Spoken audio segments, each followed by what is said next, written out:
¿Sabía usted? Una presentación de Predica la Palabra.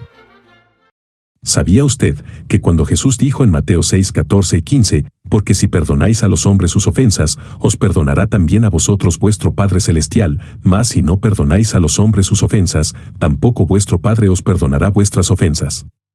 Se estaba refiriendo a que una persona que ha sido verdaderamente salva y ha recibido el perdón de Dios, también mostrará la misma misericordia, perdonando a los demás, ya que si alguien no es capaz de perdonar a su prójimo está dando evidencias que realmente no conoce a Dios.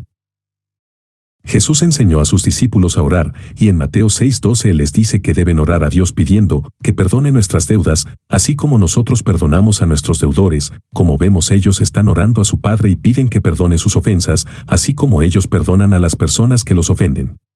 Una persona no puede caminar en verdadera comunión con Dios si se rehúsa a perdonar a los demás.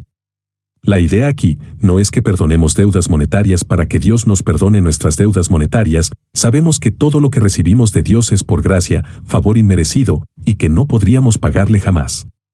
La palabra deuda hace más bien referencia a pecados u ofensas.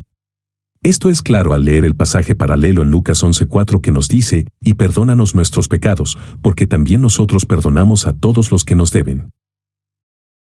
En la parábola de los dos deudores, Mateo 18, 23-35, vemos el claro ejemplo del perdón que Dios espera de nosotros. Primero vemos a un hombre que debía 10,000 talentos al rey. El talento era el equivalente a 6,000 denarios y un denario era equivalente al salario de un día de trabajo. Es decir que este hombre debía el equivalente a 164,383 años de trabajo. Era una deuda imposible de pagar. Cuando el rey ve que no puede pagar, ordena que sea vendido junto con su esposa, sus hijos y todas sus pertenencias para recuperar algo de la deuda. El hombre se postra y le pide paciencia, asegurando que puede pagarle todo. Y esta es la necedad del ser humano, que trata de pagar su deuda con Dios por medio de buenas obras. Es una deuda imposible de pagar. Pretender hacerlo es necedad y arrogancia. El rey, movido a misericordia, le perdona la deuda. Esto nos muestra que lo único que puede pagar nuestra deuda con Dios es su gracia. Al salir este hombre, encuentra a un consiervo suyo, que le debía 100 denarios, más o menos el equivalente a 3 meses de trabajo. La escena se repite, y cuando el consiervo le pide misericordia y paciencia para pagarle una deuda que es posible y seguro que puede pagar, el otro no lo escucha, lo envía a la cárcel hasta que termine de pagar la deuda. Cuando el rey se entera, le reclama a este hombre su falta de misericordia y el no haber perdonado a su consiervo una deuda tan pequeña, cuando él le había perdonado una deuda tan grande. Entonces, enojado, el rey lo entrega a los verdugos hasta que pague todo lo que debía, lo cual no sucederá nunca, pues su deuda es imposible de pagar. El perdón a los demás no es la causa de nuestra salvación, pero sí es una evidencia de haber sido salvos. Una persona que es consciente de que Dios ha perdonado sus ofensas, sus pecados y sus rebeliones, no debería tener problema en perdonar a las demás personas sus ofensas. Dios, por medio del apóstol Pablo, nos dice en Efesios 4:32 que debemos ser misericordiosos, perdonándonos unos a otros, así como Dios nos perdonó a nosotros en Cristo. Si tiene problemas para perdonar a alguien, recuerde que nadie podría ofendernos tanto como nosotros hemos ofendido a Dios, y sin embargo Él ya nos perdonó en Cristo Jesús.